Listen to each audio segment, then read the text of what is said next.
Lunch. You are looking live. Live at lunch. Live at lunch with Ott and Hanny on 104.5 ESPN, Baton Rouge. What the hell's going on out here? Now, here's Jimmy Ott and Charles Hannegriff. For some reason or another, you sound a little taller on radio. Is it live? Is it live? Is it live? From Walk-Ons in Brewley, welcome to the Monday edition of Live at Lunch, 104.5 ESPN Baton Rouge. Charles Hannegriff along with Jimmy Ott.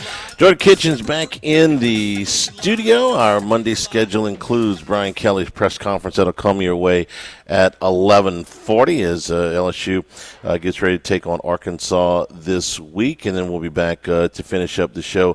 Following that, Troy Macker will be with us in the 11 o'clock hour, talking about some of the action that happened this past weekend. And it's a weekend that I'm just going to say we won't forget. There are certain weeks in a football season where you go through them and, okay, your team won, your team lost. The memories kind of fade to black a little bit after a while. I can't tell you exactly what happened in every LSU Ole Miss game or every Saints Tampa game that has happened over the years, because there's been a lot, and some of them are more memorable than others. Something tells me that if we're still lucky enough to be doing this show, 10, 12, 15 years down the road, that we probably won't forget either one of these games. So, it's for LSU an exhilarating win, an improbable win given the way that the game unfolded, but a gutsy win too for a team that did not lead in this game ever when they snapped the ball. The only lead they had was the final score. An electric night in Tiger Stadium as we expected, and a game where Ole Miss, it felt like, was in control of the entire night until they weren't. And I think Lane Kiffin's expressions, I think his body language, I think his post-game, I think his in-game all really summed up kind of the theme of this game. Afterwards, he said, we were in command. This is a game we should have won. Jackson Dart after the game, I can't believe we lost that game. Kiffin at the end of the first quarter, where it felt like Ole Miss should have been up multiple scores, yet the game was actually scoreless at the end of the first quarter. They miss a bomb to their best player in Trey Harris, where they got him. What do I say? All week, you fear those plays where Lane Kiffin knows he's got you, and he gets a playmaker behind the secondary. He's got the touchdown. If he would have been on the sideline and wanted to, he could have thrown his hands up in the air. I got my quarterback with a perfect pass to my best player. I'm behind everybody. We're going to be up 7-0, and Harris dropped the ball. And then they miss a 32-yard field goal, which is, it should be automatic. The kid ended up making one from 57 later in the game. Then you get a gift. You get a deflected pass that ends up with possession at the LSU 13-yard line. And because you don't make a block down on the goal line, and Braden Swinson makes a great play to come down the line and make a stop, you get no points out of that. So what could have been easily, not creative, 17-0, Ole Miss, it was 0-0. And you could see Lane Kiffin, his face. He knew that could come back to haunt him. And it did, because LSU's defense played so much better from that point on. They did not allow a touchdown in the second half. They did what Brian Kelly asked, which was control the game on first down from that point forward to make the average yards to go on third down a really high number. It was almost 10 yards average third down to go. Now, Ole Miss made a lot of them. They made 11 third down conversions, but they were able to make stops in the red zone. It was multiple trips across the 40-yard line, and LSU just hung in there. For Garrett Nussmeier, not his best night. By his own admission, he said, I played bad, those exact words. But when it came down to it, he had to make some big throws to Mason Taylor on fourth down, to Mason Taylor to get him into Ole Miss territory, the fourth down strike to Aaron Anderson, which is about as good a throw as a quarterback can make, and then, of course, the game winner to Kyron Lacey. So Jimmy, it was kind of a war of wills. This one, it took a long time. It had a lot of layers to it, and you got to give LSU credit on a night where their quarterback was a little bit off, and they were playing a really good football team.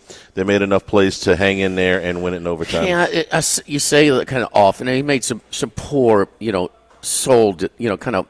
There were some plays where just really you got a quarterback that's been around for as long as he does. You can't make those mistakes, but. Not like he was bad. I mean, it was man. Ole Miss is a better defense than what you used to playing. That's correct. No, I can't. Yeah, are you going to have a tougher time than South Alabama? Yeah, okay. But it's and so is Ole Miss. But yeah, Ole Miss. I mean, you're talking about when there's an underdog, you're trying to weather the storm early, and they did. And what we talk about when you go into. An electric atmosphere, a tough atmosphere, and you don't put that crowd away. You don't subdue that crowd early. You get what you get. And Ole Miss had their chances early. You said I'm just being your terminology. Say they missed the big play to Harris. No, he just dropped it. I mean, they didn't miss. No, the overall, but I mean, that's think about how the air would have come out of the building had he caught that and scored the touchdown. I mean, ain't nobody catching him. That's 3 plays in. You're down 7-0. They blew some opportunities early, but I thought Kiffin maybe because they missed those chances to get out to a lead early, as it looked like they should have. I mean. They're living in LSU side of the field, and they just can't get anything done or dropping bombs that are wide open. But he got tight. And, hey, that's easy. You got 5 games where you're just blasting people away. You got 2 games that were tight. I lost both of them. And sometimes your team is a reflection of your coach, but I thought he got a little tight. It was. I don't know if this was going to lead to anything. It could. If the playoff started today, LSU's in, and we'll see if they can manage the rest of the schedule to maintain their position right now. It's a lot more teams, a lot more games count now with everybody kind of in position. And it was a memorable night. And Charlie, we try to put our thumb on this one, but I think we got this Tiger Stadium down pretty good. You check those 3 boxes, it's on. Yeah. And that is big game, at night, great weather. I'm sorry, but they're all, it should mean whatever. It does, period.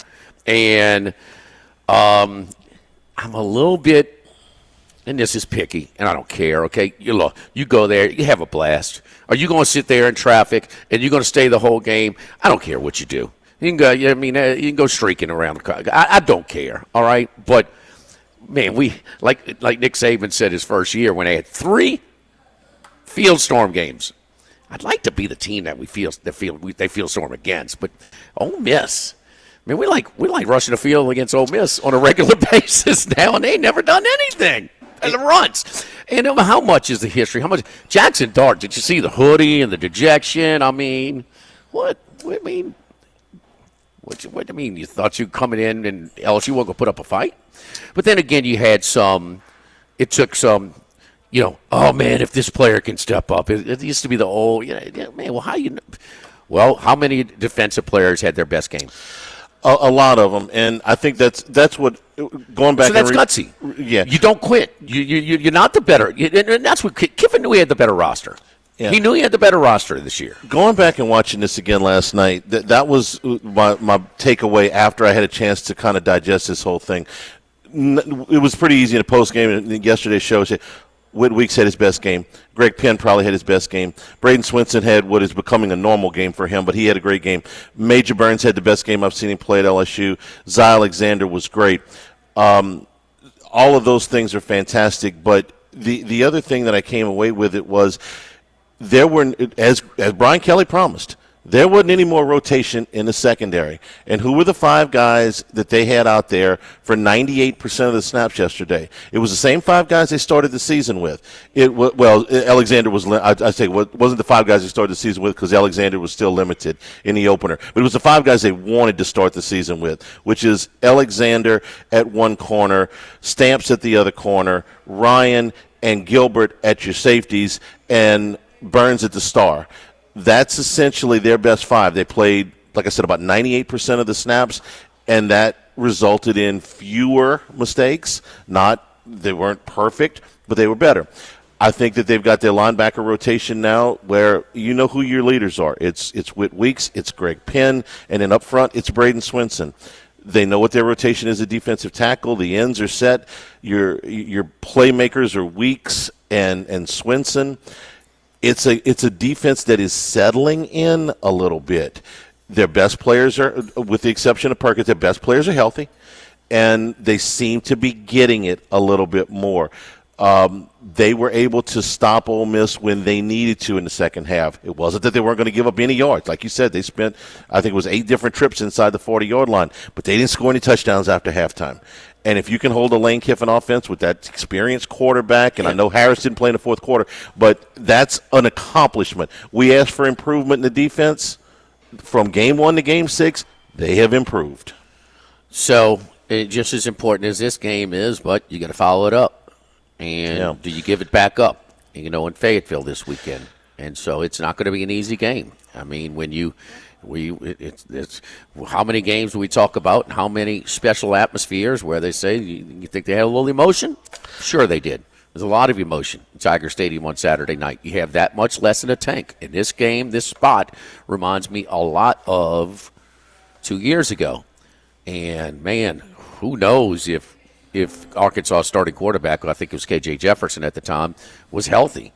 And you had in Harold Perkins, if you didn't have Harold Perkins, that was a sloppy, there was a struggle, it was bad weather, it was just really, really ugly.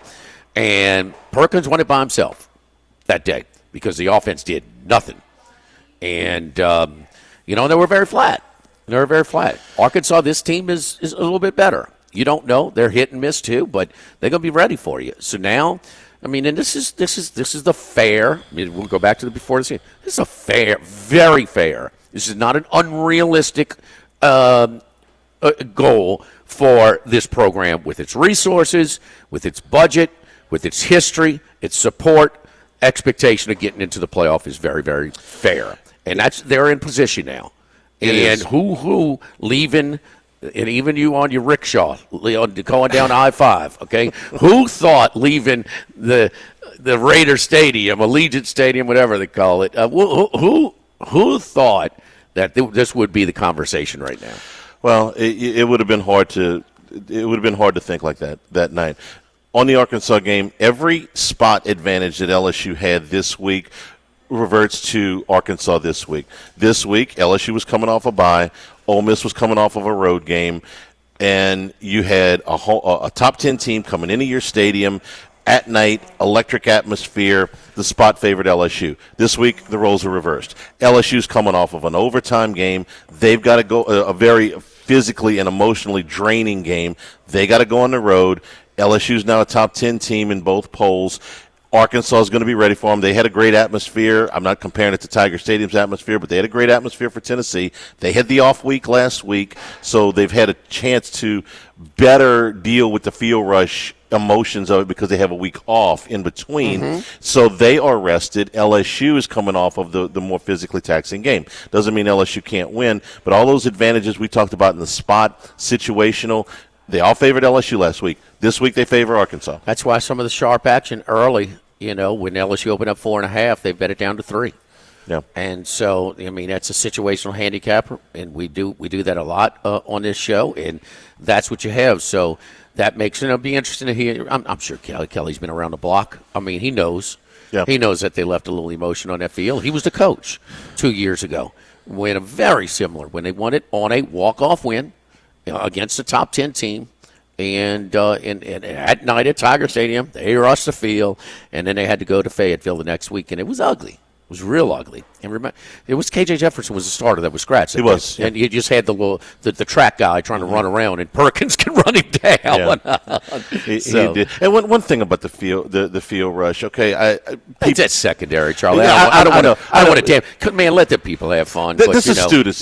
Those students are in school for Charlie, a limited amount of time. You saw all the students, but there's a lot of people. But the students lead the charge in that. They do, but time. I've never seen that many people on the field. The back of the end zone, so the back of the end zone was covered. The only time I've seen it before, because the only time I've ever actually been on the field, Florida in '97, and I was nervous, okay, because the goalposts were coming down that night in '97. So I have seen it like that before, but that's led by the students. It is what it is. There's a lot more than students on there. No, I get it, but the students lead. Yeah, lead. How many field rushes were this weekend or past 2 weekends? It's a lot. A lot. You had 4 overtime wins by top 25 teams. If you're gonna go there, and man, just the different involvement in the game, man, and everything from the country music to the new urban music. I mean, they all into it. They're adding the atmosphere, the band. I mean, it was popping, dude. It was fun. It was fun, and it just so the people that are going to go there, we're doing all kinds of things to try and get people to go to the game. I could live with it. It's just kind of like, and not people are historians like us. They weren't there in '97. We call them Mr. Runts. Yeah. You should be above rushing the field for runs, and that's okay. If you go to the game, go do what you want. If you're going to provide that atmosphere and give my team that competitive advantage, that's fine. I can live with it. It's secondary. Runts sound like the curse, Charlie. This, in the words of Lane Kiffin, this one will stay with us forever. Yeah. Forever. It reminds me of John Robinson sat in your seat one day, and he still talked about that '79 game. And we still talk about that game. They got away with it. They got away with it, but it was a hell of a deal getting out of here alive. No loss has been talked about more in LSU history, I don't think, than that one. It's one you should have won, okay? Well, I can't. They could have, but we were trying to hold on. Yeah. The game maybe a little too long. One of your things. Yeah, we got USC was stocked with Hall of Famers that night. Double-digit NFL Hall of Famers. Yeah, so double-digit, dude. And they had a chance. And so we're still talking about that game, 45 years later. It was just they were in for a game way more than they expected, and the place was electric. And John Robinson still talked about it, and it was just. And he's been in a bunch of big games. And so we don't know where this is going to rank. We have to see if this propels LSU to something special, like the 2007 Auburn game, or in the Florida game that year. Yeah. They needed it to stay alive for the national championship that year. We'll see, but. It still was popping, and when it's right, I don't think there's any place better. I really don't think. You'll get no argument from me on that. We're here at not the original walk-ons, right? The original Bruley walk-ons. That's right. Yeah. That's right. We are at the first walk-ons in Bruley, and the great thing about it is, that wherever the walk-ons from Burbank to Bruley to Clemson, South Carolina. I mean, you're going to get that really good service, quality food, consistent in the kitchen, and all the games on the TV in a comfortable place. And it's October, the best month of the year. And so, man, the garage-style doors that we can open up and enjoy the weather. And so you get the best of both worlds. You can watch your games, get a great meal, sit down, get served, get great service, get a cold beer or a cocktail, and watch your games and enjoy outside as well. You don't have to be locked up inside, but you can enjoy best of both worlds. So, man, they got the cornhole outside, many picnic tables, and we got plenty of TVs to catch all the action as well. A lot of great stuff going on around in college and pro football right now. Enjoy it all over here at the original Bruley Walk-Ons on. Is this LA1, Charlie? It is LA1. LA1, Charlie. Live at lunch, 104.5 ESPN Baton Rouge.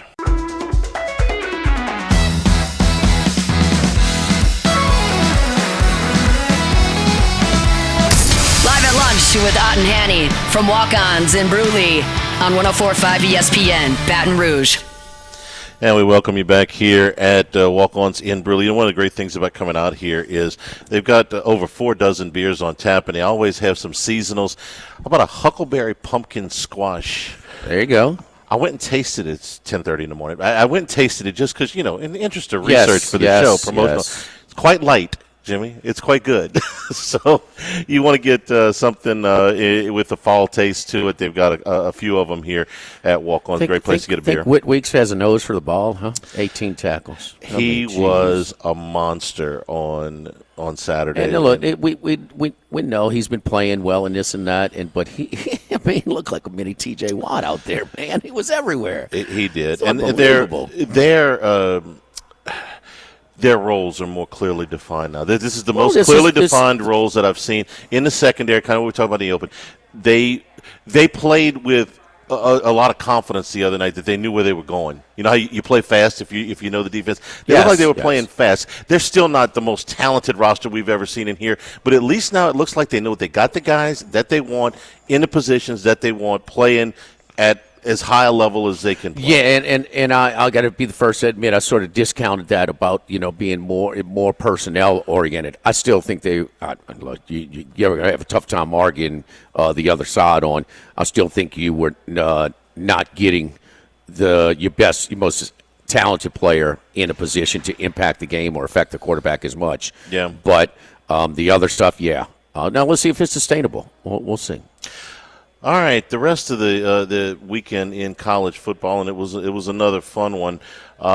We saw 4 overtime games involving top 25 teams, and that doesn't even count the Oregon-Ohio State game, which wasn't an overtime game, but which was a great game that came down to the end. The Alabama-South Carolina game, which didn't go to overtime, but came right down to the end. But we saw USC shake up Penn State, give up 3 separate leads in the second half to fall in overtime. We saw Florida give Tennessee all they wanted. That game went to overtime. Pick where you want to start, Jimmy, because there's a play. Mississippi State hanging around way longer than we ever thought in Athens with Georgia. Georgia won that game, but it's certainly not what no.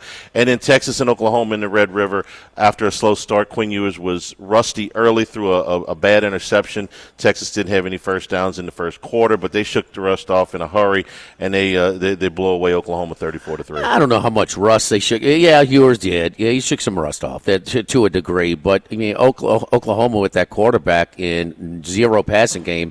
I mean, he is the worst passer in the SEC right now. He's a runner. We discussed that in the past, and Hawkins is so uncomfortable. Less than 5 yards an attempt. I mean, come on, man. I mean, they could have played till next week and not gotten in the end zone. So Texas had a chance, and there's Texas again. I mean, Oklahoma. I mean, this thing is just finally. Well, we think Georgia's really good, but Georgia fans don't think so. Yeah. They are not happy with giving up 31 points. They think that their defense can't believe. Because think about it. How'd they lose the Bama game? Wasn't their offense. Offense put up all kinds of points. I mean, they are just shocked with it. And, well, you cannot maintain that level of roster for very long because in this era because of your depth. Wouldn't Alabama next year when Milroe goes pro, wouldn't they like to have Holstein and bring him right up? Given the way Holstein's playing right now, yeah, I would say so. Mm-hmm. And he couldn't crack that depth chart when he was there. I mean, he was there for a year. Yeah. I mean, he shouldn't. I mean, it's there's a lot of other true freshmen playing quarterback out there that probably shouldn't be playing. But the two strongest programs in the league right now, and that's Georgia and Alabama. Neither of their fan bases are very, very happy at all. Got a report from Tuscaloosa. Everybody leaving that game was cursing up a storm. I mean, they are not happy. And we are seeing the pressure affect the most respected game manager by us. I don't know if it's universal, but a lot of people, including us, respected Kalen DeBoer as a top game manager in all of college football. You don't have that record against ranked teams, quality opponents, in close games without not being able to manage a game. How? And they sitting at a timeout. You got a third down, and you need to get to about the 25 for a first down. As soon as you go down, South Carolina's out of timeouts, it's under 2 minutes. Game's over. And especially in a 1-point lead. A touchdown turns a 1 possession lead into a 1 possession lead. You go down and end the game. If not, you give the – and he didn't. How they can't coach that? Hey, they ain't coaching the NFL either because the back from Cincinnati didn't go down last night either. He didn't. At least they had a 2-back lead. But, yes, I mean, if they get an onside kick, which is hard to do, but it's impossible to do if you go down. Low chance and no with chance. With under 2 minutes and no timeouts. Now, they had one timeout, but that's it. They call it timeout. It's under 2 minutes, 3 kneels, and it's ball game in New York last night. And because the Giants kicker can't make the field goal, we don't know if they can recover the onside quick. But no chance is better than low chance. No risk is better than low risk. And I just can't, especially a 1-point game, that's got to be on your radar. And, well, how do you go from the best game at the pressure? And the pressure is affecting Kalen DeBoer as he just shook up. And this is, I mean, you could have put Bill Belichick there and there'd been a little bit of pressure following the GOAT, okay? Yeah. I mean, we know he could coach. I thought he coached a great game. I thought he coached the game against Georgia that I don't think Saban's capable of. An offensive, a creative type of game in a shootout. I'm not sure if Saban could have won that, but Saban's sure going to secure these that he hasn't the last couple of weeks. I'm not even sure it was DeBoer's worst game management decision of the day. I got to go back to the end of the first half. It's the only tweet I made the whole weekend because I was just I'm like, am I seeing this wrong? Sellers threw a bad interception. He threw it almost off of his own helmet, which is almost impossible to do, but go watch the play. And so Alabama gets the ball with 48 seconds to go on their own 48-yard line, 50 seconds to go. And 2 plays result in negative 10 yards. It was a quarterback draw that went bad and then a sack. He calls his final timeout with 11 seconds to go from his own 38-yard line. His final timeout. What are you hoping to accomplish here? Milroe can't get it to the end zone from there. You are hoping to complete a 20 to 25-yard pass, get up, get it spiked, and then have a college kicker, make a very long field goal. I suppose that's possible, but the chances are so extremely low. It's time to run the football and get it out of the locker room. They call timeout, and they throw the football, and I'm like, they're going to probably check it down. They'll get away with this and get to the locker room. No, he throws an interception, the absolute worst thing you can do. Bad decision, bad pass. South Carolina gets a gift field goal out of it, and it almost cost Alabama the game. That to me was that's another situation where the pressure's like, well, we got to try to do everything we can. If we just run the clock out here at the end of the first half, we're going to get booed off the field. Well, I don't know if that was in his mind, but it was awful game management there because you ain't playing any kind of analytic percentage when you're calling your final timeout from your 38 with 11 seconds to go. I thought that one was awful. It was bad. It was bad. It's not the percentage play. No, I mean, and the only way I could justify that's the NFL if you can get a 35, 40-yard interference penalty. It's 15 in college, so correct. Even that's not putting you in field goal range. So, I mean, and then I guess you got to throw it 30 yards and get out of bounds. I mean, you got to get the first down or get down and go spike it. I mean, it's really low percentage. And what's even worse is, at least if you throw it downfield, it's intercepted. By the time he's got to return it all the way. Yeah. But you're not going to have another play. But to throw it underneath and just, no, that's just they're both bad. They're both bad, and those are the little details of game management that this guy had. He had it, man. And Jimmy, we're talking about the offensive miscues. Alabama's defense is currently ranked in 6 games now. We got half a season. I know some of those are non-conference games. They're the 55th best defense in the country. That's 1 spot behind Vanderbilt. They don't have the roster that they used to. Now, this one is all about players. They're not going – I want to see the defense. They're not going to improve. And Saban's a pretty good defensive coach as well. But it's mostly – they don't have the personnel that they've had for a long time. And Georgia doesn't either. This just in. They don't. Yeah. And that's well, who does? When LSU had unbelievable. Did 11? Did they have great defensive personnel? Yes. Well, how good? It didn't fall off the end of the earth, but it's hard to maintain, man. 2003, they had great personnel defensively. 2004, they wasn't as good. But Georgia for 2 years, maybe 3, but their defense was unbelievable. And I would say that's 4 hard. years. That's 4 hard. years, but really. Nobody has depth. Nobody has depth. You're gonna lose a player here or there. Yeah. Everybody does, and so it's kind of worked backwards. Where there's no doubt now you got all the fancy. You still have all the fancy facilities and the living arrangements and everything else. The BMOC to separate you from the have-nots. Now you got the NIL budget, or the pay-for-play budget. Like we got to update ourselves.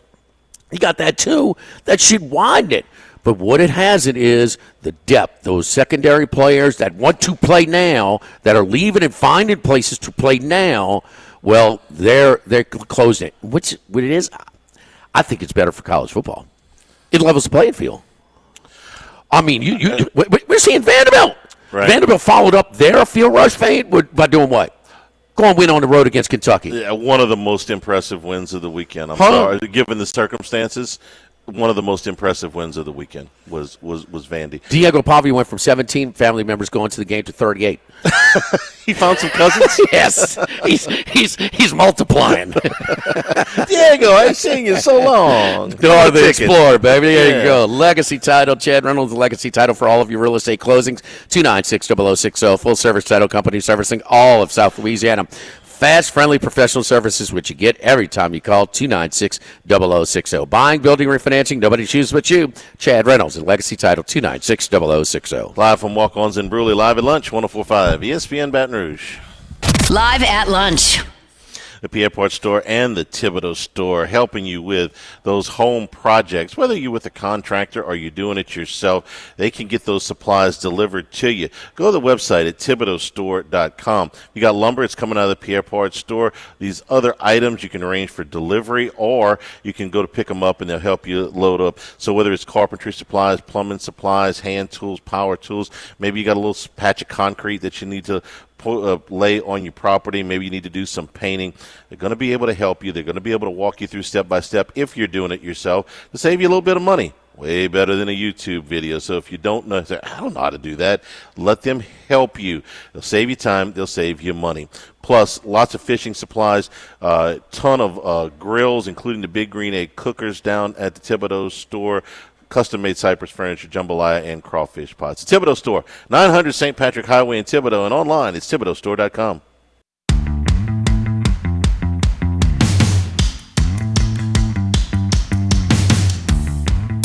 Live at lunch with Ott and Hanny from Walk-Ons in Bruley on 104.5 ESPN, Baton Rouge.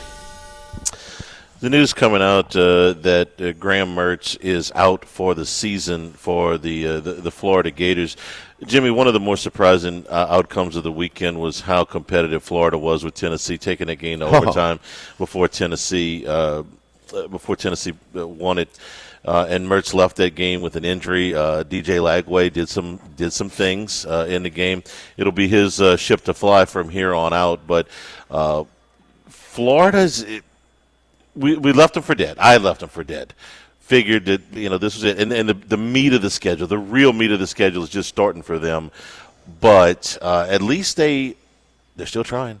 They're still playing hard. Man, they it's the road win at Mississippi State was decisive. The home win against Central Florida was decisive.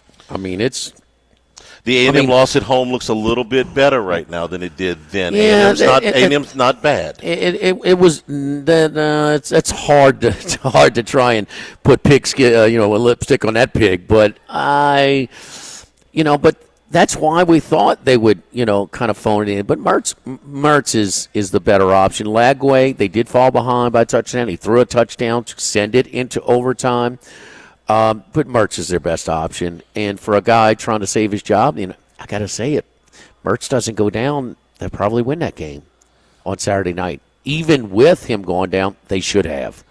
I mean, I had Tennessee as one of the last. It was the last college team on this money line parlay I put out on the podcast, and that had some teams that were expected.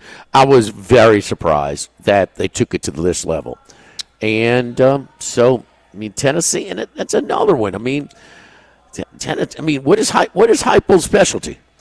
Offense. Not this year. You know what I mean? I mean, this is Nico.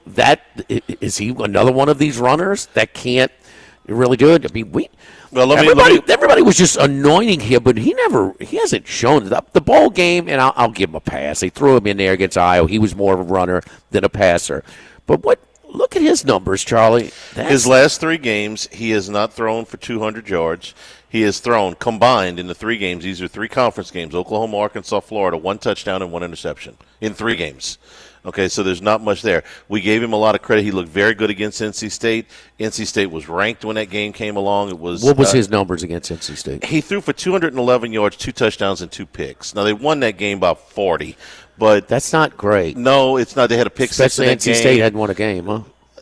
I don't know if they're winless, but no, they lost again this week. Yeah, they're not good. They're 3-4 overall. They lost to Syracuse at home. Yeah, they lost. They lost to Wake Forest, Syracuse. Their wins are against Western Carolina, Louisiana Tech, and Northern Illinois. So no, they're winless against anybody that's any the good. ACC. So Nico is. But they still think they like him. Okay, they like him. They think he's going to. I see why. But this is some growing pains. Yeah.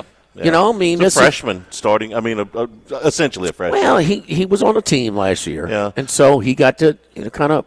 They didn't rush him in. He's not a true freshman. This is start 6 or 7, I think, for him. Well, he started the Iowa bowl game. That's it, and he's in every game this year. 7, yeah. So but he can move. And, that's what makes this Jaden Daniels thing so impressive, that he can run. We know Jaden Daniels can run, but he's so comfortable and so committed to the pocket. And Nico right now is not. And he's an erratic passer. And even with a guy that has put some quarterbacks in really some passing-friendly situations, as Heupel has done. But, Charlie, he's also managing the game in a complementary role. They're not going that hyper speed. Yeah. I mean, it wasn't even noticeable. Was Ole Miss going hyper speed minus on 4th down?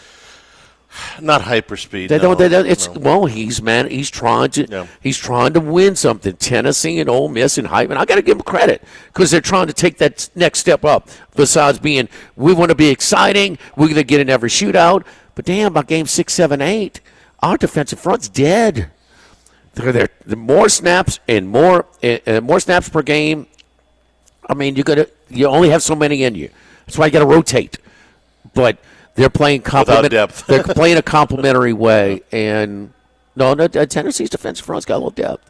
No, I mean, we were talking earlier, college football in general. Where you don't have this is a lot of experience. They kind of got. They have more than most. Yeah. So it's just I mean, there's a lot of.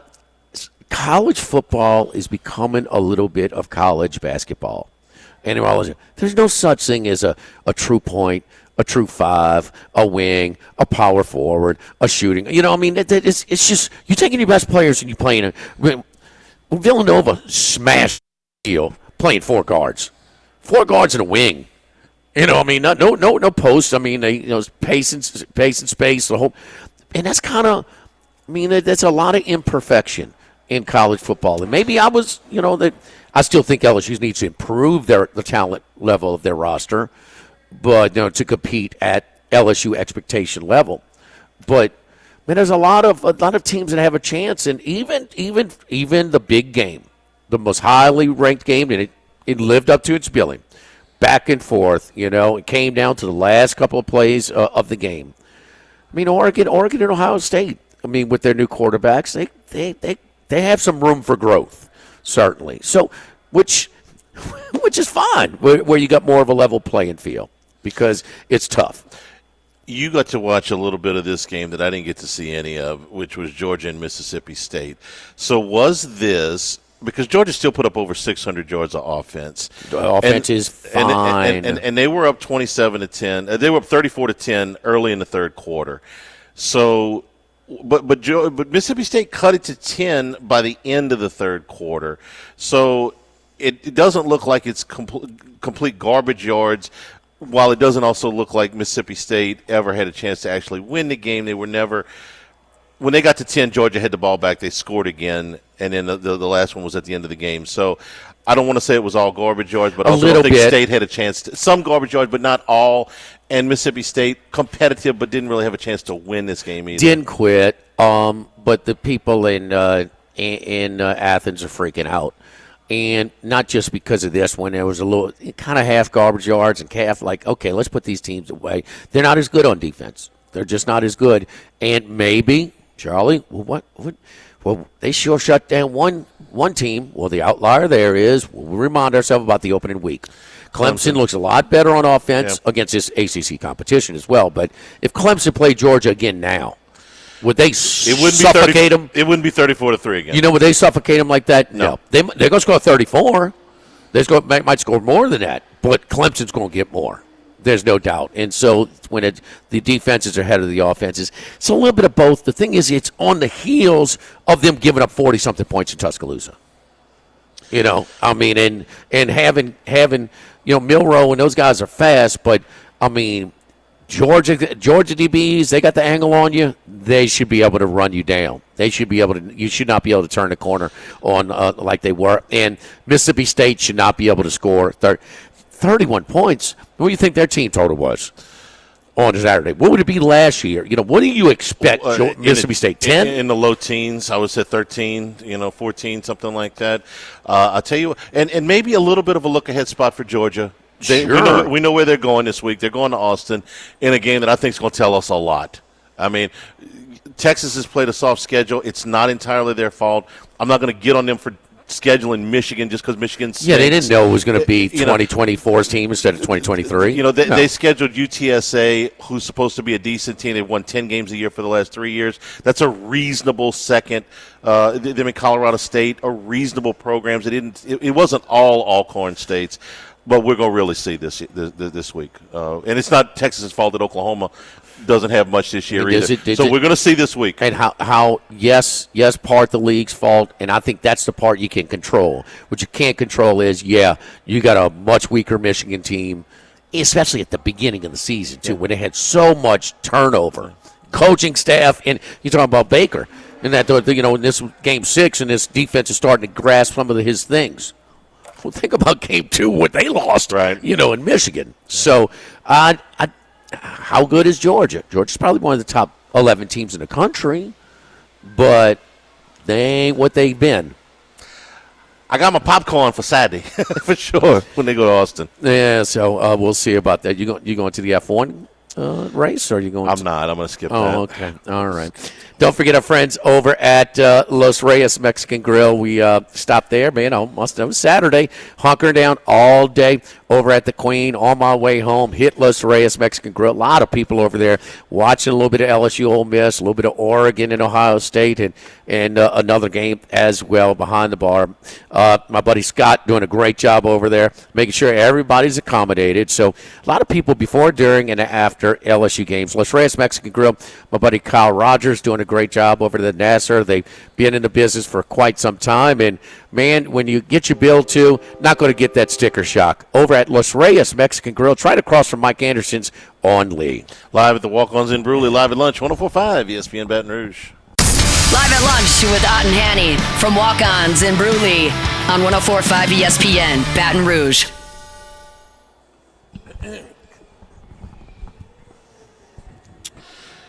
League sent LSU a $250,000 invoice this morning.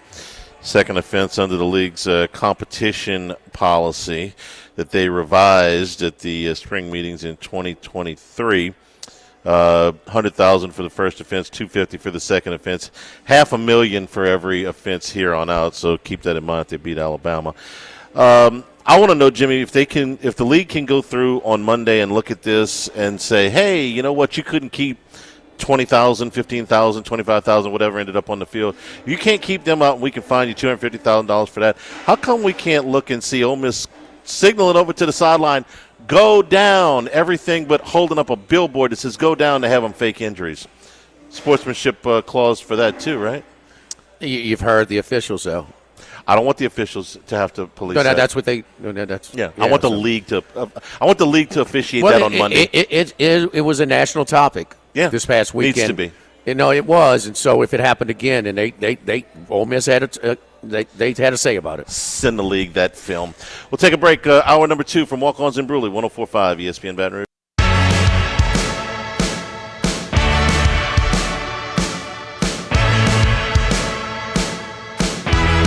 Live at lunch with Ott and Hanny from Walk-Ons in Bruley on 104.5 ESPN Baton Rouge. And we're back here at Walk-Ons in Bruley. 11:40. We'll send you to the Brian Kelly press conference and then come back afterwards and finish up the show here. Come on out to Walk-Ons. Watch all of the games here. Get a good brew. They have over 4 dozen beers on tap, including their seasonal brews. We had a chance to just a little taste of one. The Huckleberry Pumpkin Squash. You want something a little bit different? It's a lighter fall beer here. Always get your seasonal brews here at Walk-Ons in Bruley. Tampa Bay 51, New Orleans 27. One of the wilder games that you will ever see. The Saints fell in a 17-0 hole and then found themselves with a 27-point quarter in the second quarter, aided by 3 interceptions and a punt return, and took a 27-24 lead to the locker room. Tampa immediately took the lead with the first drive of the third quarter and made some defensive adjustments, kind of widening some things out to keep Spencer Rattler more in the pocket and applying more pressure to the Saints rookie, who I thought acquitted himself pretty well yesterday. He had a very good first half. He was 10 of his first 13 for 137 yards and a touchdown.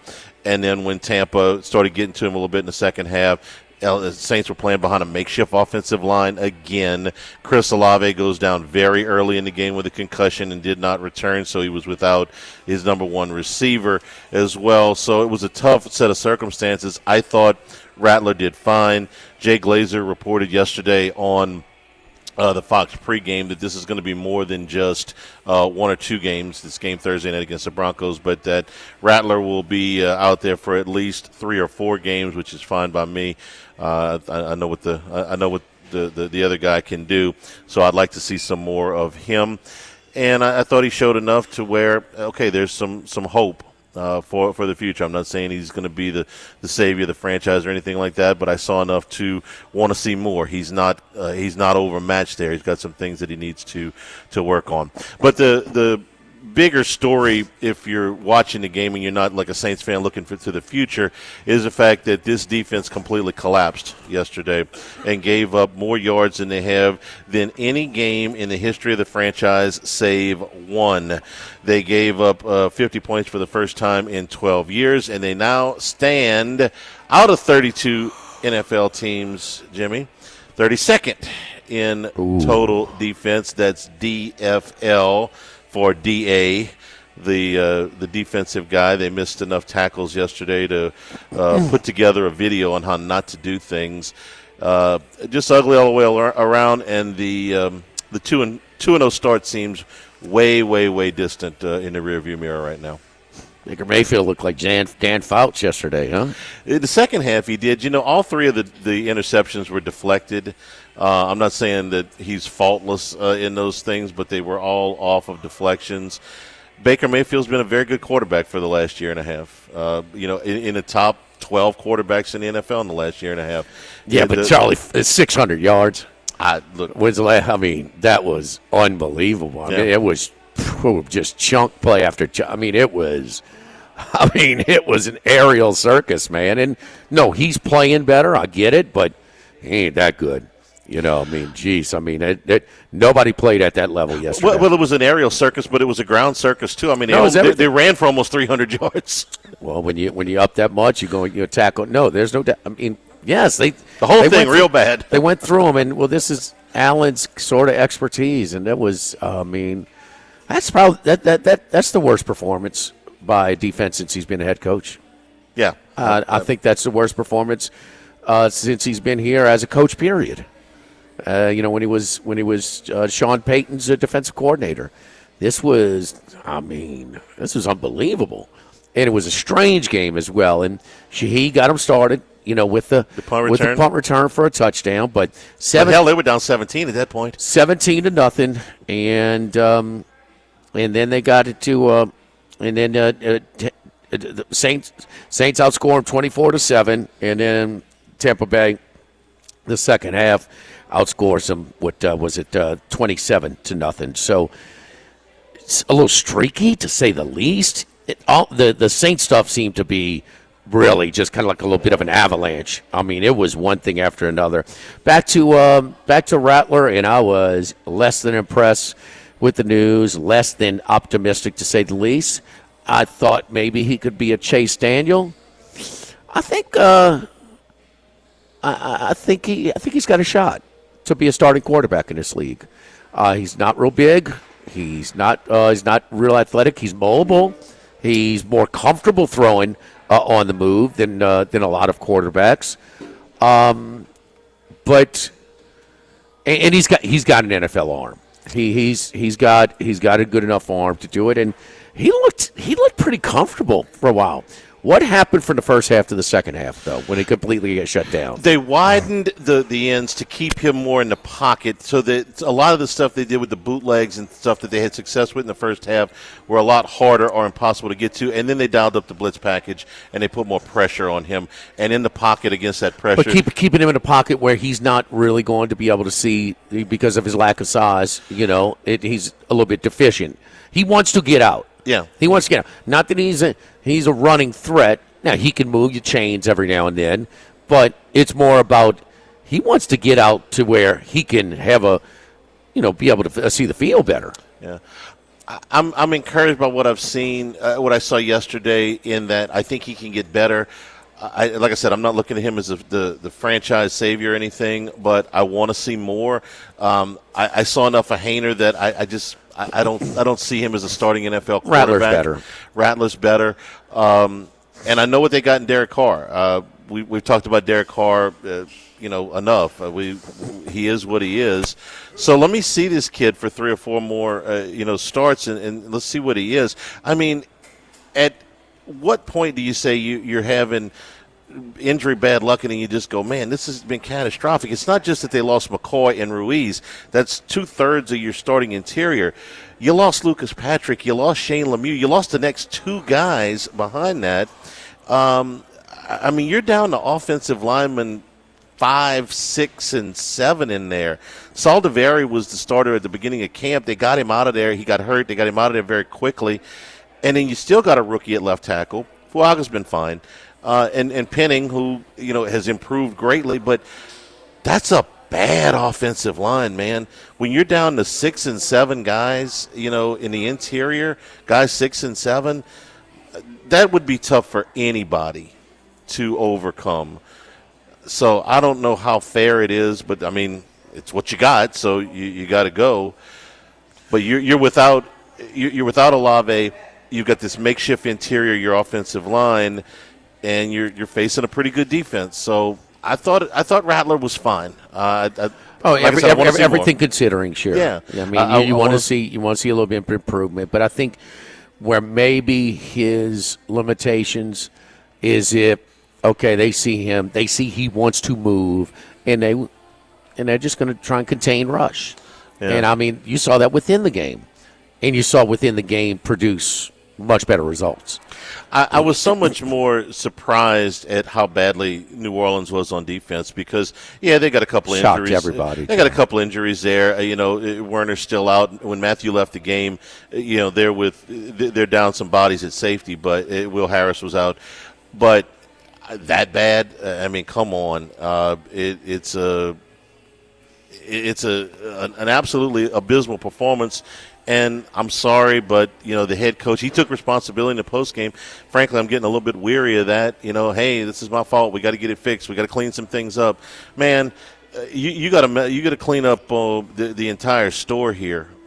You're last in the NFL. 35. You played 35% of the schedule, and you're last in the NFL. Mickey Loomis. This isn't a cleanup. This is a disaster. Loomis insinuated, though, Bill Belichick, assent is coming. Well, Loomis is wrong, okay? As wrong as you can be. Wrong, arrogant, where you want to start. That's not a fan base you want to be arrogant with. Yeah. I mean, this is a fan base that is sacrificing a little bit more than most to support that team, to pay for those tickets. And, I mean, more than ever, a lot of people with money moved the hell out in New Orleans, Charlie. Yeah. He's Loomis is three things, okay? He's wrong, he's arrogant, and he is written into the secession plan. So I'm not sure he's fireable, which is scary to me because I don't know that that's where the structure of the organization in Miss Gale, who was much sharper than her husband as far as reading the room. Come on.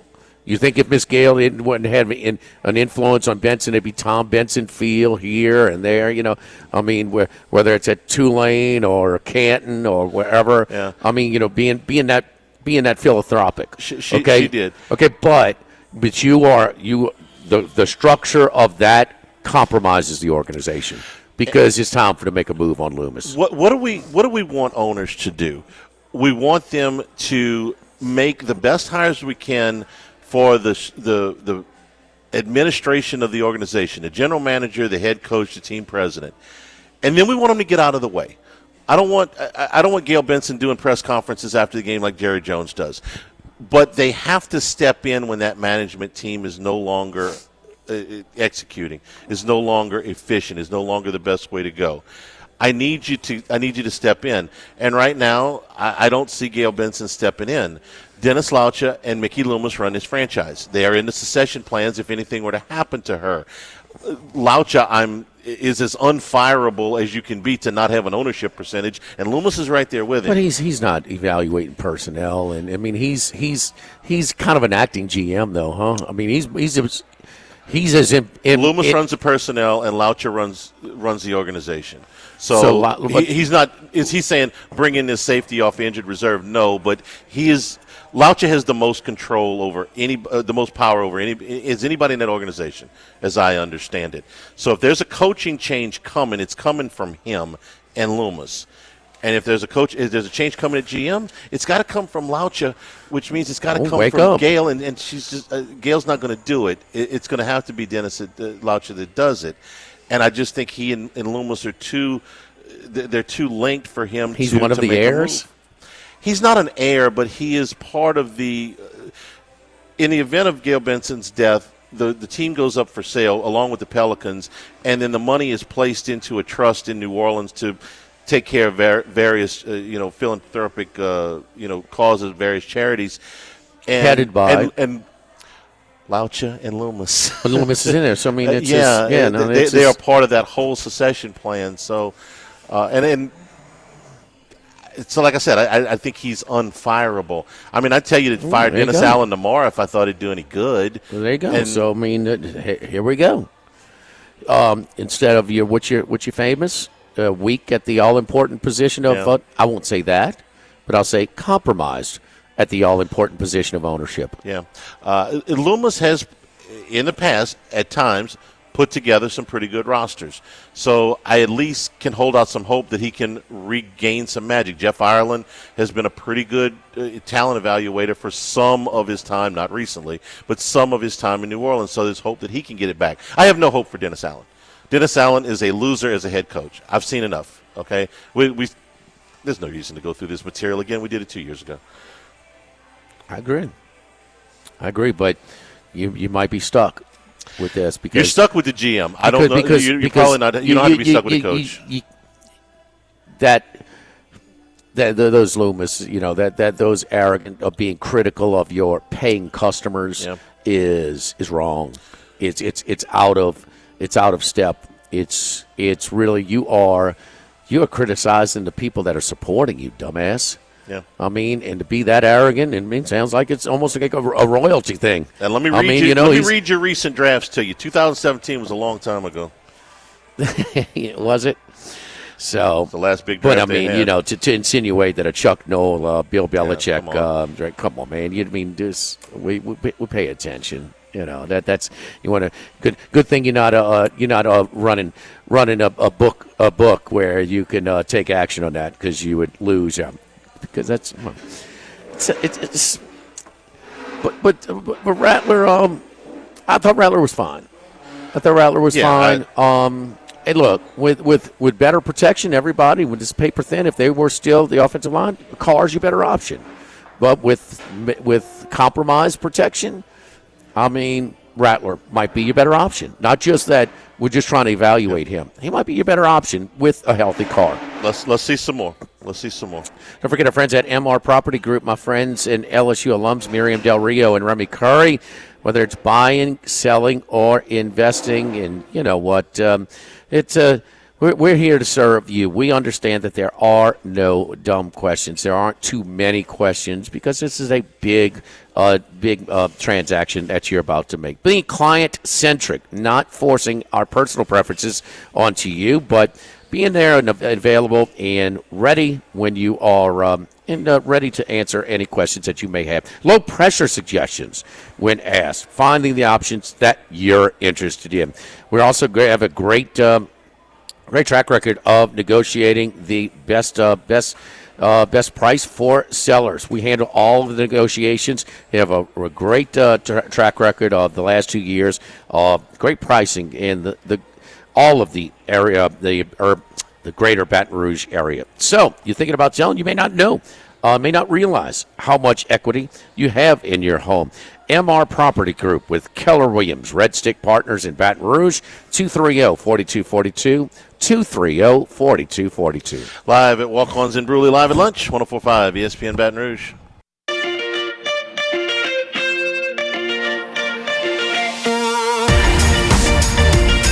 Jimmy, Charlie, and Troy. Three best buddies sitting around talking sports bets. Let's welcome in Troy Macker from Bet Rivers. All right, let's talk to Troy and recap the sports gambling weekend. Chalk City, and it started on Saturday. Troy, the 80% club that you went through me with, they all won and covered. Clemson, Notre Dame, Missouri, Army, and Boise State. Now, depending on where you had it, but 20.5 when we had Boise State on Friday. Those all cash. Yesterday, 9-3 against the number were the favorites. You throw in San Francisco on Thursday night, make that 10-3, and you even add on to it, put some not so public. I guess the Jacksonville, not so public the way they're going. They were one of the favorites that lost and didn't cover. And Tennessee. And Philadelphia, everybody's betting against Cleveland. So was it this public? Was the players, did they cash in? Did they cash in on get money line parlays as well? How did it go? It sure looked chalk. Yeah, so let's start with Saturday. It's the book didn't take any massive hits. Certainly, a lot of the game results were us ending up as the book as the losers, with the public game winning there with a positive hold of the handle. None too big. So overall, the book did end up winning the weekend in college football only slightly, basically the cost of doing business. So then you go to Sunday, and it's drastically different. I can say with pretty great certainty that this is the biggest public winning weekend in NFL since I've been at Bet Rivers since 2021. Okay. Massive book losses, massive public wins. 6 of the 10 biggest public wins in the NFL season thus far occurred in Week 6. I believe the favorites went, 12-1 or 11-2 against the spread. Some of those depending on where you got it. But this was as public of a weekend as we've seen maybe ever in my time here. Yeah, 10-3 is what I got. This weekend, the only 3 favorites that didn't cover, like I said, Jacksonville, Philadelphia, and Tennessee. And we counting Baltimore as a push, or we counting them as it was 6.5 on most places. Where we were doing a show yesterday, it went to 7. Okay. Yeah, so but it was I'm counting that as a win. But not only that, but I know one thing: no matter whatever number people had, So, and Troy, you tell me, so is it basically so at the early session when you have anywhere from 6 to 8 games, and then the afternoon session, is it more bet or is it significantly more bet on the early session, or is it pretty much even? Because if it's even, man, the late session, the late game, it's 5-0 chalk. I mean, Pittsburgh, the Chargers, Detroit, Atlanta, and Cincinnati all won and covered. So the 4 afternoon games and the Sunday night primetime game, it was a chalk fest, which the book got busted up on that one. Yeah, so, that's the interesting thing is that, you certainly have more games in the 1 p.m. or the noon window, your time, 1 p.m. on the East Coast, than the 4:05, 4:25 East Coast games. It's usually, 8 in 1 p.m. and then 4 at 4 p.m. Typically, at least from a handle perspective, it's pretty even. And that's really because, while there's less games, we take more action on the afternoon games. That's, the case anytime you have a game that's later on that is anticipated, people are going to bet on that. Unless it is a dog, if you're getting the Raiders and the Broncos at 4 p.m. No one's going to bet on that compared to Lions Cowboys in the 4 p.m. window. That was the second most wagered on game of the week thus far. We took more money on that than the Thursday night game, which is typically, we haven't had Monday night yet, but Sunday night is always going to be the biggest one, and then probably Thursday night, and then your big 4 p.m. Game of the week. The Lions Cowboys game, we actually took more money than Seahawks 49ers, which is a little bit of a surprise. So we do see an even amount of money come across in the 4 p.m. window than the 1 p.m. window. And that is despite the fact that there are sometimes half as many games in 4 p.m. than there is in 1 p.m. Okay, yeah, so about the same handle early, but because there's less games, there's more per game bet on it, which makes it that much more damaging for the book, that much more profitable for it. And certainly you close out in. Troy, were you stayed up watching that game? Did you realize that he could have gone down with the slide and ended the game, which he should have done because the game would have been over at that point? But no. He runs into the end zone, the second-year running back out of Illinois, Chase Brown, and the Bengals cover. So, did you stay up and watch that one?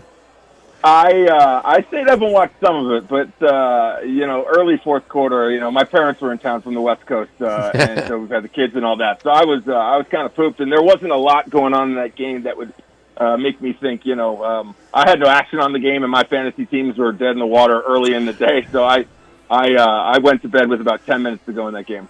Charlie, I really because they had the fumble and they had to put it back, and so it adjusted it, and it allowed Cincinnati to get a first down and end the game, as opposed to if the ball was out of bounds further downfield. Yeah. It was, and there was a couple of Giants that could have got in the past, and this was, remember Nick Chubb, and remember the Lions-Falcons game. I think was it Swift with the Lions? I remember Todd Gurley doing it for the Rams. Todd Gurley, one of the first high-profile ones where he slides down. But Chubb was one too. Chubb did too. Yeah. It's this one. I was surprised he didn't go down because everybody had before. I mean, you don't know, and I was very surprised at Alabama as well, especially being up only one. I mean, you can't touchdown turns a one-possession game into a one-possession game. You can't do that. But Kalen DeBoer, this just in. Pressure is affecting this highly thought-of game manager over in Tuscaloosa. So, Troy, let me ask you: was there a chance? It doesn't look like it happened, but for some public dogs on Saturday, you had some ranked teams that were catching points at home. Oregon, LSU, USC was not ranked, but they're a high-profile program. And I don't know, you can kind of educate me how the action went on those games, but there was an opportunity for some high-profile public dogs. I don't know if that came in. Yeah, and so especially with Oregon and USC were the two that you mentioned.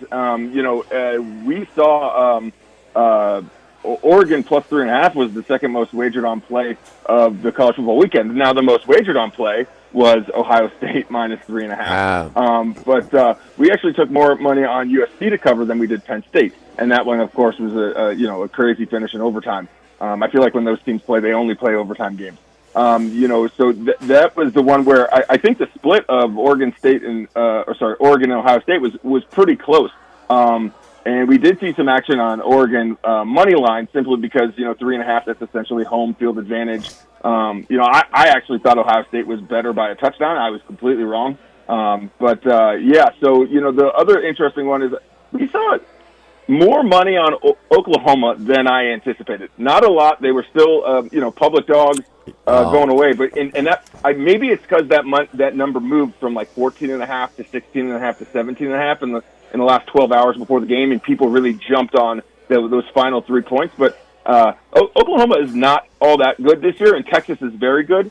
And I know it's a big line for a rivalry game, but I was surprised that we took as much money as we did on Oklahoma, where I didn't think it was ever going to be close. And after that first field goal, it wasn't. And it's just in that series. When's the last time Oklahoma was getting 17 points? Right. And I mean, and what really is masked is had they lost to Auburn, which Auburn is not good this year. Had they lost like they were supposed to when they got out first down 27 to 11, this line might have gone off at 21. But guys like Chris Massero, Matt Humans, Paul Stone, all took the points with Oklahoma. So no, there was some respected money on Oklahoma. Yeah. It was just, and that's a historical angle. I mean, tell me the last time Oklahoma got even when they scratched Dylan Gabriel, there was like a 3-point spread. Right. It might have been. You might go back to John Blake. I mean, yes. If you want, and that was late 97 and 99. Yeah. I think it was. Troy, did LSU? I saw some 4s late in the afternoon. I did too. About an hour before kickoff or so. What was the split on Ole Miss LSU? Let's see. What was that? I don't have that available. Good question. Where we go? Okay, so. Yeah, it was middle on the money line. 53% of the money was on LSU, and about 52% of the money line split. Spread was 52% of the money on LSU and 67% of the tickets. And I'm not sure how much of that came in on live. We had about 33% of all money and tickets on college football came in live, which is a little bit lower. But, it has a lot to do with the slate of games and, the live prices available. We saw, again, for what seems like the third week in a row, a lot of people dumping money on Alabama in-game because what has transpired is not what they expected, so they can get it at a shorter price. So the Alabama game was really fascinating from a betting standpoint, but it looks like, LSU was slight public there with about 60% of the spread tickets, 52% of the spread money. LSU game went an hour later. Then in both games kicked off around the same time. Oh, can we please have another review? Can we please have another flag? It was 4 hours. Yeah, it was. Over 4 hours.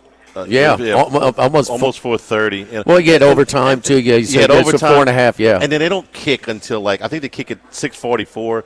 They say they kick 6:30 game. I'm trying to compare. I'm trying to compare to Oregon, Ohio State because it may have helped the visibility of the game. I see. Because Troy, if he's telling us the two best bets were the top 5 matchup between Oregon and Ohio State, well, the handle is usually correlated with the television ratings. But because you had a whole hour after that game was done, everybody shifted at that part and saw the end of the game. I can confirm the game went late. I was up pretty late. Oh, this guy! I mean, this guy acts like he's shoveling concrete for a living. Moving heavy boxes. Troy, did you catch the LSU game? I did not. No, I was focused on Ohio State, Oregon, and a little bit of Penn State, USC. Yeah, well, on that East Coast, man, Troy even turned off his TV. He's got young kids, man, so not an option over here, Troy. So people tell Troy how late you got home, Charlie, from doing post game. 3 a.m. 3 a.m. Did you catch Charlie's post game, Troy? I can tell you this. I was up at 3 a.m. on Saturday night, but it was not because I was watching sports. It's because I had a baby crying and needed to be fed. Have breakfast with us. Well, this was some of the public money I was up to yesterday, and these were the most public teams. Houston won and covered. Tampa won and covered. Indianapolis, who was a dog, but it was public, that won. Pittsburgh won and covered. Atlanta in the late window. And Washington was the one dog, and, well, they pushed their loss, depending on where you saw them. So, I mean, it was public, very, very public. this past weekend. Follow Troy on Twitter at Troy Macker. That's MACHIR. Troy, we talk to you on Friday. See where all the action is, because you know the books are going to get some of that money back. A lot of money burning in people's pocket to get it in action this next weekend. Thank you, Troy. Thanks, guys. Have a good one. All right, Troy Macker with us over here.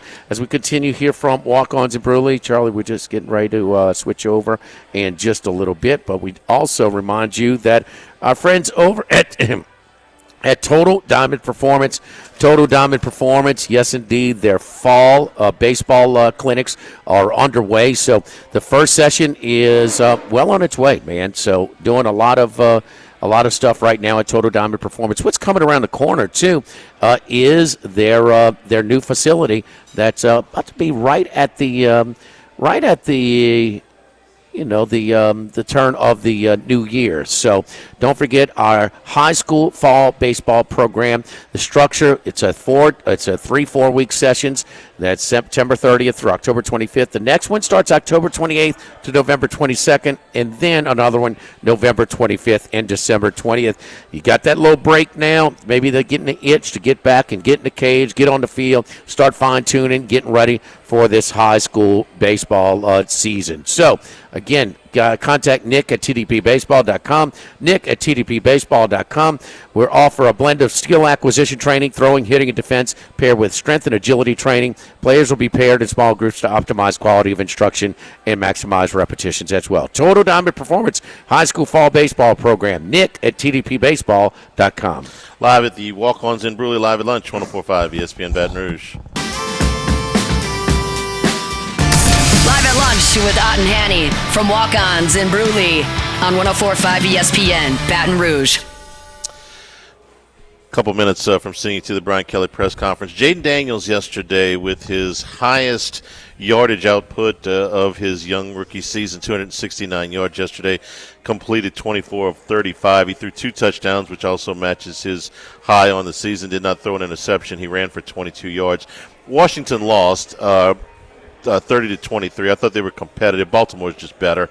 I think Baltimore's one of the 2-3 best teams in football. If you told me they were the best team in the NFL, I couldn't argue with you very much. Daniels' MVP odds stayed the same at plus 1,200. They lost. Yeah. They were lost playing again from behind most of the game, too. Jaden Daniels' Rookie of the Year number stayed right around where it was at minus 200, but Caleb Williams made up some ground. He had a big day yesterday. He threw 4 touchdown passes in the London game.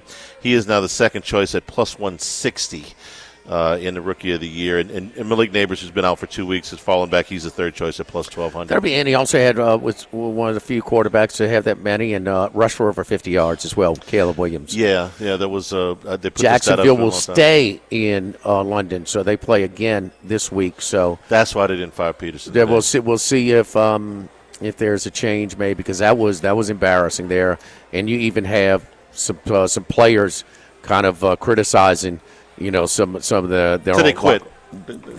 The quit word was used. Yeah. The quit word was used. I don't know if he flat out said my teammates quit, but it was used, and by a player. That's pretty strong. And what we're seeing, Charlie, is Baltimore is a strong organization, strong continuity in the coaching staff. Keep in mind that they were limited, and we saw a lot of sloppy play and a lot of penalties called early in the season. Now the teams that have stronger coaching staffs may improve. Keep in mind, Chicago did improve over the course of the season last year. So I was ready to bury them. Kind of watch them a little bit. They're 4-2 right now. Take you to the Brian Kelly press conference. We're back on the other side from Walk-Ons in Bruley, live at lunch, 104.5 ESPN Baton Rouge. Called Blake Baker the best coach he's ever been around. It's pretty healthy praise for a guy that's coached as long as Kelly has. The defense has come along. You talked about Major Burns trusting it. Maybe for the first time, while he had his best game, he called Burns a human piñata. Everybody likes to take a swing at him, and that some of that's been justified, frankly. But Burns had his best game as a Tiger, I think, this past week. You talked about Nussmeier. Using him a lot in pressure too. Yeah, he had 2.5, a sack and a half, and 2.5 tackles for loss. The pass to Aaron Anderson for the tying touchdown was his third progression. That's as good a throw as you will see.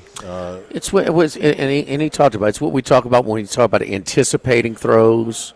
He talked about his practice and stuff, but I'm not sure if, say, in the second quarter or on 2nd and 10, he makes that throw. And that's a throw you can build upon when you trust that the route is going to be there because he's not open when you throw it. The two terms that we talk about a lot that he both used on that throw, anticipating the throw and throwing him open.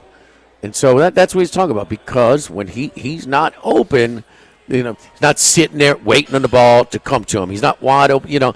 Once you have to see him open. Listen, that's not it. That's at all levels, anticipating throws. We talk about it all the time, on quarter. No, this guy is a one-look-and-run guy. So went through a progression, and he anticipated the throw and threw him open. The one thing he has to improve on is not throwing off his back foot as much. It affects his long ball. It doesn't, when you're trying to throw deep and you're not stepping into your throws. So, did you watch people like Aaron Rodgers? Aaron Rodgers has really super arm. I'm not sure if Nussmeier has that arm, and that's some bad habits that he does. Now everybody wants to throw for different arm slots because Mahomes do it. So maybe you've seen some successful quarterbacks do things that you try and emulate, imitate, whatever. But he's got what it takes. He got hit a lot. He had some of that. He's got to reduce just throwing the ball into coverage for the easy picks and the ones that could have easily gotten picked as well. And he should be further along in that area than.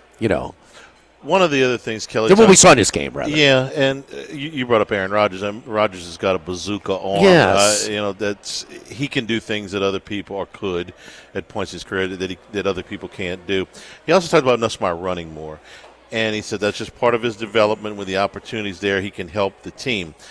He had the biggest run of his career that I can remember, anyway, on the 3rd and 13, where he makes 14. And he's kind of pinballing a little bit at the end of it. He's got to finish off the run if he's going to get the first down. It was in LSU territory. It was a big play. But there were other instances in which the broadcast team pointed out where they're playing, cover too high and there's room to run, and he doesn't take it. The 4th down call where there is no intention of the defense respecting him to run, they smother Caleb Jackson. Further, the other thing, and we're going to show this on the film review tonight on the podcast, is that one defender is able to cover 2 people, which you never want to do. So that was a bad play all the way around. But if they're going to continue to run any zone read at all, he's got to keep one every now and then. It could be one a game, but you have to show that is at least the batter's going to sit on the fastball unless you throw him a breaking ball. If you never throw him a breaking ball, he can sit on the fastball. So I don't know. It's not something that's going to limit Nussmeier at the next level because they're never going to expect him to do anything more than just buy some time and run when it's absolutely necessary. But at the college level, it's a real weapon, and they got to use it just a little bit. There's openings for him to take off, and he's got to exploit those because I think it limits the other things that they can do around him when he doesn't. They're going to keep hitting that running back and nobody else. They don't fear. Until he shows it. I'm not sure if I'd even run that. He can do. He's got arm talent. He's got experience. You can run a real offense. You don't need him to be a running threat. And in the defense, they haven't run much of that. When the coverage breaks down, and man, if you got to get the first down, we're not asking you to do it on a voluntary basis, but there are some reads where, man, get that first down, let's reset. So, but I'm not sure to me, he's unwilling as a runner to begin with. Yes. That's not debatable. Why would you try and develop something that he's been here enough to not. He's not pulling it and running. Well, I wouldn't run the zone read at all. Right, that's what I'm saying. I would encourage him to say, listen, if you can get through 3 progressions and they are backed up like they were, and it's okay to take off and go down the field 6 or 8 yards, 10 yards, and slide. That's fine. That's I think. What I want to he's talking distinguish about. what is a zone read look that is in a shotgun. It looks like it might be zone read, but it's just play action. But it's got to be quicker. Just hand the ball off or pull it out. And it just and part of it is there's no respect for the running game as well. And Kelly was asked about it and said that you get 4 yards or more or conversion on short yardage. That's a successful play. They're not where they need to be. They're great at pass blocking, but they're not very good at rush blocking. And I think when you're allowing that front and you're delaying it instead of being under center and it's quicker, I think it's a little bit harder. You're making it harder on your offense. But we've seen this from jump. The first game, how was the pass protection against USC? It was great. Yeah. And the run blocking was not. LSU caught 2 other massive breaks in this game. One of them was when Whit Weeks was not ejected, and I didn't think he should have been ejected. I hate the ejection part of the rule anyway, but it is what it is. I would not have been surprised. There was helmet-to-helmet contact. I've seen less than that called. I've seen less than that result in an ejection. They went back. They looked at it. I was happy that they made the right call. If Whit Weeks is not on the field after that play, I don't think LSU wins the game. He played too big of a role in it. And then the second break they caught was on Lacey's injury. When he went down, I'll be honest with you, I feared the worst. He goes down. He immediately grabs his knee. They show the first replay. It's a straight leg, and I'm like, oh, man. The first thing that flashed in my mind was he just tore his ACL, and he's going to miss the rest of the year, and he's back in a few plays later. So, whether it was exactly how he fell or whatever, I've seen that injury cost players the rest of their year, and thankfully it didn't cost it for him. And they don't win the game if he's not there the rest of the way. So they caught a couple of breaks in this game too. On the walk-off play, the game-winning touchdown, 25-yard touchdown to the right side to Lacey. Wasn't the first play of overtime when Nussmeier threw, or was it a 2-point conversion? He threw his only start against Arkansas a few years ago that he threw the pick. Remember on 4th down? I do remember the play. I don't remember which. So that would have been, 3 years ago? Yeah. I don't remember where in the sequence. But just Max, look up the late play-by-play because he converts a 4th down. I think it was the very next play, maybe on 1st down, maybe. But, what did Kelly say about kind of going for the throat, even when you don't want to throw into coverage and lose because your opponent only got 3. Right. Okay, so this is what I'm thinking at that point was they ran the motion and they got the coverage on Lacey. They got the top cover guy Amos off of him, and so they got the matchup that they wanted. Second thing is, are you really going to be? You're not going to be able to grind it out. Running the football was going to be tough down there. So you want to throw the ball downfield, though. Yeah. This is why they got the matchup this that is they why wanted. The 4th down when Nussmeier is forced to throw the ball. Yeah. Because you're down to your last play. Well, we're throwing out. Who cares if you throw a pick now? Okay, but it's different. But he's willing to take shots now that maybe and anticipate throws. It's a back shoulder throw. You banking on that DB not turning around. That DB, not the other DB. Okay. That DB, yeah. Okay, yeah. This guy's out. We attacking his replacement. That led to your aggression. Okay, but you still. Well, he wasn't out. I think they just changed it with the motion. I got to go back and look at it again. But they got the matchup they wanted. I know that. So remember the play that reminds us of, and that is the 25-yard touchdown 2000 from Rowe to Robert Royal. Mm-hmm. Well, LSU had the ball first. Does Rowe make that throw when the other team only had 3? It softens your aggression a little bit when the opponent only has 3. You feel, you got a kicker that you trust, so you feel like you got the field goal in your back pocket for sure. So you don't want to put it in harm's way. Yeah, the Georgia Alabama game, that was a similar play. Now this is a young freshman, defensive back, but Yeah. But, I mean, it was a similar play. Right. I can't. I don't know if you go to the end zone if they would have been the second in 2000. We had Roe on the show with us yesterday, and we should ask him. We asked him a bunch of questions about the game. We didn't ask him that one, so I'm not sure. It was after back in the Arkansas game 3 years ago. It was on 2nd and 7 that he threw the interception to end the game. Well, I'm sorry. It was on. They were first in overtime, and then Arkansas kicked the field goal. Yeah, but he had just to. So he converted the play for a touchdown. They scored, but then he got over aggressive on an early down in overtime. Yeah. He's better now. Sure. This is part of the growing process. But I'm wondering if he doesn't. I don't know if he makes that throw earlier in the game at the 25. Yeah. Before that throw he made. Might not have. Might not have. So. We're brought to you by Louisiana Health and Injury Centers, helping you deal with pain. Dr. Michael Goff and his staff done a great job for us and our family over the years. Back pain, neck pain, things that are restricting your motion or maybe costing you a good night's sleep. They'll target those problem areas, get you adjusted, maybe some exercise and stretching to do a little prehab, and you'll feel a lot better. But if you do need to graduate to a dry needle or electric nerve stimulation, cryo, or ultrasound therapy, they're going to get you feeling better.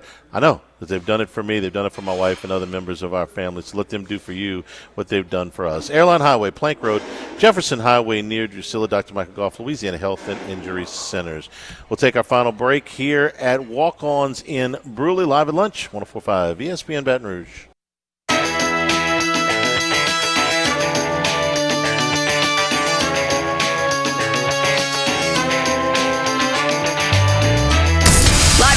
With Ott and Hanny from Walk-Ons in Bruley on 104.5 ESPN, Baton Rouge. Just watching the SEC network, and they just showed this SpaceX thing where they basically parallel parked a rocket. That was pretty impressive. You know what's not impressive, Jimmy? The Dallas Cowboys. The Dallas Cowboys suck. Do they? Yeah, they do. And this is why. A 500 team? Yeah. But that sucks now? Average sucks? No, average doesn't suck. This team sucks, and I'm telling you this for a reason, not just because I had them yesterday and they got blown up by the Lions. Okay, but, all right. Okay, we gave them credit at the beginning of the season for beating the Browns, right? You any credit for beating the Browns now? Okay, is Pittsburgh any good? Pittsburgh's good on one side of the ball. That's the best game that they've played. What's that? I mean, they went to Pittsburgh and had 3 turnovers and a block field goal and still won. Pittsburgh's playing with half a team. They're playing with Pittsburgh's 4-2, I think. Probably so. They're 4-2, and they're considering making a change at quarterback because Russell Wilson's healthy again. Steelers' defense is fantastic. The offense stinks. They beat the Giants. They get any credit for beating the Giants? I mean, Giants will be about 6-11, 7-10. Yeah. They lost to the Ravens. It looked closer than I think the game really was. Ravens were out to a big lead in that game, and they got blown out by the Saints. The Cowboys stink, and I'm only aggravated. So you think they're going to be 9-8, 8-9? Yeah. Well, why don't you just say they're average? Because I want to say they stink because they're screwing up my interpretation of the Saints. If they had just beaten New Orleans, then I would have known a month ago that the Saints stink. Now it took me this much longer to figure out that the Saints are this bad, and it's the Cowboys' fault. Saints were a different team then. Will you just let me hate Dallas? I mean, that's fine. You can hate them all you want. I could tell you who was mad on right now. The unusual hate. And look, I lived in New Orleans, and it would be like this growing up, and I just don't get it. Okay, and that's when they put out power ratings and things like. It's not college football. It's the NFL. You win your games, you go to the playoffs, and you advance. And that's how you decide who's better and who's not. Don't mind being. I mean, Detroit. That was an inferiority complex yesterday. Trick play after trick play after trick play after trick play after trick play, up 1,000,000 points. Yeah. I mean, Wait, man, what are you doing here? I mean, because the high-profile game, you didn't. It's not Dallas's fault. Dallas has never rubbed it in on you. Dallas can lose the next 12 games. They're still going to get all kinds of coverage in the offseason, just like our beloved number one media market teams in the league. And how have they been? How'd they do last night? Again on primetime, and we got them on primetime again tonight. What's their record? Like 3-30. Yes. Yeah, but they got a new coach now. Everything's different. That does provide a spark sometimes. An interim coach, yeah. That's sometimes. So if you're trying to figure out who's going to win tonight, so new play caller also, which is I think maybe more significant than the you the tough, head huh? coach. Average sucks. Boy, not in general. I didn't say average. Sucks. Dallas I didn't say being average. I say the Cowboys suck. You lose at home games. When's the last time they were really a threat to win it all? Well, they won a division, had a home game last year. I didn't think they were going to win the Super Bowl, but they were supposed to win the game against Green Bay and make it another round in the deeper. NFC East every year. Somebody else wins it, so it's not their year. They won it last year, and they won it 2 years before that. I hope Washington wins it this year. Me too, Charlie. And I have never in my life rooted for that franchise. Never. They just. Jaden Daniels had a very fine, just fine day. It's so funny. Jaden Daniels' first time, he didn't look good. Wait, what? No, they lost. Who do you think the best team in football is? You had to pick a team to win this week against a random opponent. Detroit losing Hutchinson is really, really tough. Baltimore, want to talk about regular season? I'll say Baltimore, but, Lamar, when he get into playoffs and he has to make throws, right. He is just – That's why yesterday was they were asking in the pregame, I was listening, which quarterback has more to gain today? And it's like, well, Daniels, because he hasn't played a team this good. If Lamar has a big game, and he did, and they win, Lamar's done that a bunch. Lamar's not going to move his own personal needle again in the regular season. He's done everything you can do. He's won the MVP twice. They've been the number one seed. Lamar can't move his personal needle anymore until he gets to the postseason. Daniels can. He won the MVP last year. It's a regular season award. Yeah. Daniels, I thought, acquitted himself pretty well yesterday. That was a tough spot. Baltimore is way better than Washington and won the game. But I thought Daniels was fine yesterday. No, I thought maybe he played better well. than fine. Yeah, no. He played well enough for them to win, and the defense is not complete. That's why this roster for Washington, and at least according to reports on this new track, we're trying to develop this new GM they have there. He's going to be patient, and he values draft picks. They're not going to take a rookie quarterback. They got a lot of promise. Well, maintain that promise is to keep all those draft picks. Thanks to the folks here at Walk-Ons in Brewley for being our guest today. Seasonal Brews here, over 4 dozen beers on tap here. Come watch the October. Game. Tomorrow we're at Dozy Place weather. from Max and Jimmy. Jordan Kitch is back in the studio. I'm Charles Henniger saying thank you and good afternoon. Stay tuned for Hunt Palmer on 104.5 ESPN Baton Rouge.